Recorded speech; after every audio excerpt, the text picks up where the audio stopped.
നമസ്കാരം, സ്വാഗതം ന്യൂസ് തിയേറ്ററിലേക്ക് എല്ലാ പ്രേക്ഷകർക്കും. രാജ്യമെങ്ങും തെരഞ്ഞെടുപ്പിന്റെ ലഹരിയിലാണ്. വരാനിരിക്കുന്ന തെരഞ്ഞെടുപ്പ് അടുത്ത മാസം അല്ലെങ്കിൽ അത് പ്രഖ്യാപനം ഉടനുണ്ടാകും എന്നുള്ള സൂചനയിലാണ് എല്ലാ മുന്നണികളും രാഷ്ട്രീയ പാർട്ടികളും ഒക്കെയുള്ളത്. സ്ഥാനാർത്ഥി നിർണയ ചർച്ചകളൊക്കെ പാർട്ടികൾക്കകത്ത് തുടങ്ങിയിട്ടുണ്ട്. സ്ഥാനാർത്ഥി മോഹവുമായിട്ട് നിരവധി ആളുകൾ വരുന്നുമുണ്ട്.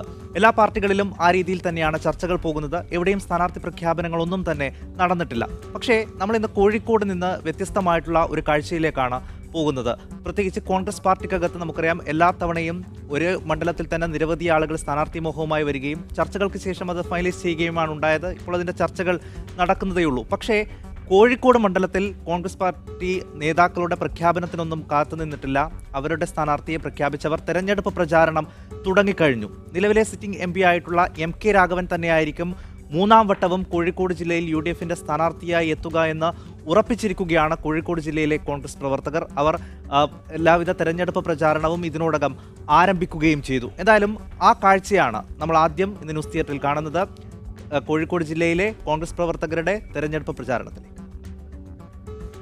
കോഴിക്കോട് പാർലമെന്റിലെ UDF പ്രവർത്തകർക്ക് സ്ഥാനാർത്ഥി ആരാണ് എന്ന കാര്യത്തിൽ ഒരു തർക്കവുമില്ല. ഔദ്യോഗികമായി പ്രഖ്യാപനം വന്നിട്ടില്ല. ചർച്ചകൾ നടക്കുന്നതേ ഉള്ളൂ. ഹൈക്കമാൻഡിന് ലിസ്റ്റ് KPCC അയക്കുക ഈ മാസം 25-ന് മാത്രമായിരിക്കും. പക്ഷേ നമ്മളിവിടെ ഈ ഭിത്തിയിൽ ഒരു കാഴ്ച, നിങ്ങളെ അറിയുന്ന നമ്മുടെ രാഘവേട്ടൻ്റെ കൈപ്പത്തിക്കൊരു വോട്ട്. MK രാഘവൻ വോട്ട് ചോദിച്ച് പ്രചരണം തുടങ്ങിക്കഴിഞ്ഞു പ്രവർത്തകർ. MK രാഘവൻ ഭിത്തിയിലും തെങ്ങിലുമൊക്കെ ഇടം പിടിച്ചു കഴിഞ്ഞു. കൈപ്പത്തി ചിഹ്നങ്ങളൊക്കെ റെഡിയായിട്ടുണ്ട്. കുറേ കോൺഗ്രസ് പ്രവർത്തകരുടെ പോസ്റ്റർ ഒട്ടിക്കുന്നുമുണ്ട്. ഇപ്പം സ്ഥാനാർത്ഥി പ്രഖ്യാപിക്കുന്നതിന് മുമ്പ് തന്നെ നിങ്ങൾ പ്രചരണ രംഗത്ത് ഇറങ്ങുന്നതിൻ്റെ ഒരു ആത്മവിശ്വാസം എന്താണ്? അത് പിന്നെ കോഴിക്കോട് ഈ മണ്ഡലത്തിലെ രാവിലെ തന്നെ സ്ഥാനാർത്ഥി എല്ലാവർക്കും അറിയാം. UDFന് അറിയാം, കോൺഗ്രസിനും അറിയാം. പാർട്ടി തീരുമാനിച്ചു കഴിഞ്ഞു. KPCC പ്രസിഡന്റ് പറഞ്ഞല്ലോ. കോഴിക്കോട് അതിന് പുറത്ത് മെനിയാന്ന് വാലിശ്ശേരി വെച്ച് രമേശ് ചെന്നിത്തല പ്രതിപക്ഷ പറയുകയും ചെയ്തു. രാഘവനെ നിങ്ങൾക്ക് അറിയാവുന്ന രാഘവനെ പറ്റി ഒന്നും പറയേണ്ടതില്ല എന്ന് പറഞ്ഞാൽ എൻ്റെ അർത്ഥം കോഴിക്കോട് മണ്ഡലത്തിൽ ശ്രീ രാഘവൻ തന്നെയാണ് സ്ഥാനാർത്ഥി എന്നാണ് ഔദ്യോഗികമായിട്ട്. ഈ പോസ്റ്റർ ഒട്ടിക്കുന്ന ചേട്ടനാണോ അല്ലാത്തവണ ഈ ഭാഗത്തൊക്കെ കോൺഗ്രസിൻ്റെ പോസ്റ്റർ ഒട്ടിക്കുക? അതെ. എന്നിട്ട് രാഘവേട്ടൻ കണ്ടോ ഈ പോസ്റ്റർ ഒട്ടിക്കുന്നത്? അതെനിക്കറിയില്ല. രാഘവേട്ടൻ അറിഞ്ഞാൽ പിടിക്കുമോ പ്രഖ്യാപിക്കുന്നതിന് മുമ്പ്? എൻ്റെ എന്തിനോട്ടില്ല. രാഘവേട്ടൻ അറിയാൻ രാഘവേട്ടൻ സന്തോഷം ഉണ്ടാവും. കാരണം രാഘവേട്ടൻ മൂന്നാം തവണയും നമുക്ക് ഈ പറഞ്ഞ അയക്കാൻ കോഴിക്കോട് ജില്ലയിൽ സാധിക്കണമെന്നുള്ള ഒറ്റ കൊണ്ടാണ്, ലക്ഷ്യം കൊണ്ടാണ് ഞങ്ങൾ ഇതിനെ ഇറങ്ങിയിരിക്കുന്നത്. എല്ലാ പ്രവർത്തകന്മാരും വാർഡ് മെമ്പറാന്ന് തോന്നുന്നല്ലേ? രാഘവേട്ടൻ അറിഞ്ഞാൽ ഇനി വാർഡ് മെമ്പറെ പിടിക്കുമോ? ഇല്ലല്ല, പിടിക്കലുണ്ടായിരുന്നു. എന്താ വെച്ചാൽ അനുവാദം ചോദിച്ചിട്ടോ? ഞങ്ങൾക്ക് ചെറിയൊരു സൂചന കിട്ടി. അന്ന് തൊട്ട് ഞങ്ങൾ പ്രവർത്തനം തുടങ്ങി. പനങ്ങാട് മണ്ഡലം പ്രവർത്തനം അന്നേ തുടങ്ങി. ഇന്ന് മെന്നാന്ന് യോഗം ഉണ്ടല്ലോ, ഇന്നലെ യോഗം. മെമ്പർക്ക് കിട്ടിയേക്കാൾ ഭൂരിപക്ഷം രാഘവേട്ടന് വാങ്ങിച്ചു കൊടുക്കും. ഉറപ്പാ. ഈ വാർഡ് തന്നെ ഞങ്ങൾ കൂടുതലായിട്ട് വാങ്ങിക്കൊടുക്കും. യൂത്ത് കോൺഗ്രസ്സുകാരൊക്കെയാണോ ഇതിൻ്റെ ചുക്കാൻ പിടിക്കുന്ന പോസ്റ്റർ ഒട്ടിക്കുന്നതിനൊക്കെ? യൂത്ത് കോൺഗ്രസ് പ്രവർത്തകർ പ്രവർത്തന രംഗത്തുണ്ട്, സജീവമായിട്ട് രംഗത്തുണ്ട്. ഈ പ്രാവശ്യം കഴിഞ്ഞ പറഞ്ഞ ഓരോ തെരഞ്ഞെടുപ്പിലും രാഘവേട്ടൻ്റെ ഭൂരിപക്ഷം വർദ്ധിച്ച് വരികയാണ്. ഈ തവണയും ഭൂരിപക്ഷം വർദ്ധിപ്പിക്കാൻ വേണ്ടി യൂത്ത് കോൺഗ്രസും സജീവമായിട്ട് രംഗത്തുണ്ടാവും രാഘവേട്ടൻ്റെ കൂടെ. രാഘവേട്ടൻ പോസ്റ്റർ ഒട്ടിച്ചിരിക്കുന്ന ആ കാര്യമൊക്കെ അറിഞ്ഞു എന്നാണ് പ്രവർത്തകർ പറയുന്നത്. ഭിത്തിയിൽ മാത്രമല്ല, പല സ്ഥലത്തുണ്ട്. ഇത് ഇവിടെ ഒരു പറമ്പിനകത്തുള്ള ഒരു തെങ്ങിലും സമാന രീതിയിലുള്ള പോസ്റ്റർ ഒട്ടിച്ചിട്ടുണ്ട്. ഇവർ രാഘവേട്ടൻ തന്നെയാകും സ്ഥാനാർത്ഥിയെന്ന് അറിഞ്ഞ് പോസ്റ്റർ ഇവിടുത്തെ ബൂത്ത് കമ്മിറ്റിയുടെ നേതൃത്വത്തിൽ അടിച്ചിറക്കിയതാണ് എന്നാണ് പ്രവർത്തകർ പറയുന്നത്. പ്രത്യേകിച്ച് നമ്മൾ ഓർക്കണം, വേറെ ഏതെങ്കിലും മണ്ഡലത്തിൽ ആയിരുന്നെങ്കിൽ, പ്രത്യേകിച്ച് സ്ഥാനാർത്ഥി കാര്യത്തിൽ തന്നെ ഏറ്റവും കൂടുതൽ ഇടി ഉണ്ടാവുക കോൺഗ്രസ്സിലായിരിക്കും.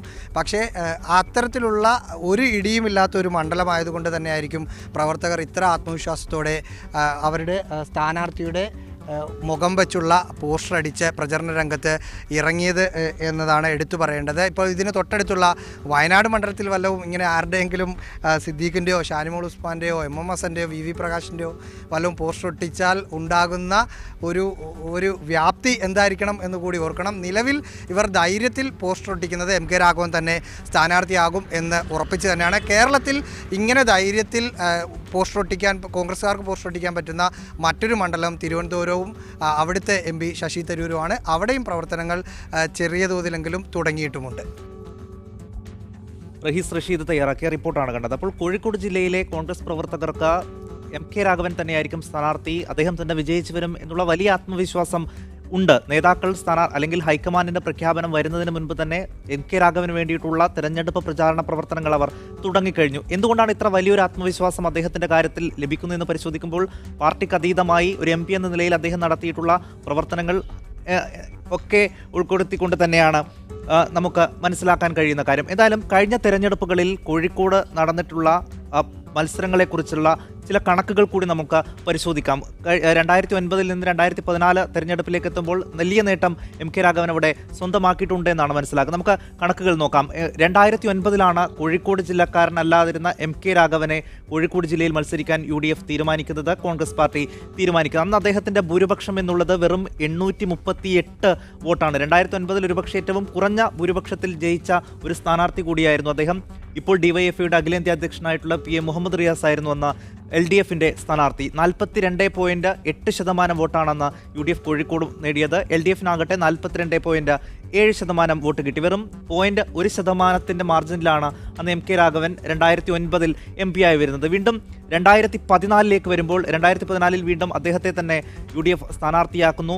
അന്ന് അദ്ദേഹത്തിന്റെ ഭൂരിപക്ഷം എന്നുള്ളത് 16,883 വോട്ടായി വർദ്ധിക്കുന്ന ഒരു കാഴ്ചയാണ് നമ്മൾ കണ്ടത്. CPM അവരുടെ കേന്ദ്ര കമ്മിറ്റി അംഗമായിരുന്ന ഇപ്പോൾ LDF കൺവീനറായ വിജയരാഘവനെയാണ് ഇവിടെ മത്സരിക്കാൻ ഇറക്കിയത്. കോഴിക്കോട് മണ്ഡലം തിരിച്ചുപിടിക്കും എന്നൊക്കെയുള്ള വലിയ പ്രചാരണ കോലാഹലങ്ങൾ ഇറക്കിക്കൊണ്ട് വലിയ പ്രതീക്ഷയോടുകൂടി തന്നെയാണ് മുതിർന്ന ഒരു നേതാവിനെ കോഴിക്കോട് മത്സരിക്കാൻ CPM ഇറക്കിയത്. പക്ഷേ കഴിഞ്ഞ തവണ കിട്ടിയതിൻ്റെ ഇരട്ടിയിലധികം വോട്ടുകൾ നേടി. 16,883 വോട്ട്, 16,000-ലധികം വോട്ടുകൾ അധികം നേടിക്കൊണ്ടാണ് MK രാഘവൻ 2014 MP ആയി വരുന്നത്. 42.2% വോട്ട് നേടുന്നു.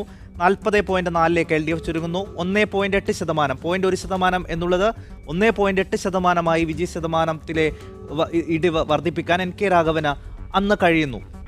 സ്വാഭാവികമായും 2 തവണ മത്സരിച്ച് 3-ാം തവണയൊക്കെ മത്സരിക്കുമ്പോൾ ആ സ്ഥാനാർത്ഥികളുടെ അല്ലെങ്കിൽ വിജയസാധ്യത കുറയുന്നൊരു കാഴ്ചയാണ് കണ്ടിട്ടുള്ളത്. പക്ഷേ കോഴിക്കോട് ജില്ലയെ സംബന്ധിച്ചിടത്തോളം ലോക്സഭാ തെരഞ്ഞെടുപ്പിൽ മാത്രമാണ് UDF ഇനി അപ്രമാദിത്യം ഉണ്ടാവുന്നത്. നിയമസഭാ തെരഞ്ഞെടുപ്പുകളിൽ കോഴിക്കോട് പൂർണ്ണമായും ഒരു ഇടത് ജില്ലയായി അല്ലെങ്കിൽ എല്ലാ മണ്ഡലങ്ങളിലും ഇടതിന് മേൽക്കൈ കിട്ടുന്ന ഒരു കാഴ്ചയാണ് കണ്ടത്. 2016 കണക്ക് കൂടി നമുക്ക് നോക്കാം. നിയമസഭാ തെരഞ്ഞെടുപ്പിൽ അന്ന് UDFന് കിട്ടിയത് 38.74% വോട്ട് മാത്രമാണ്.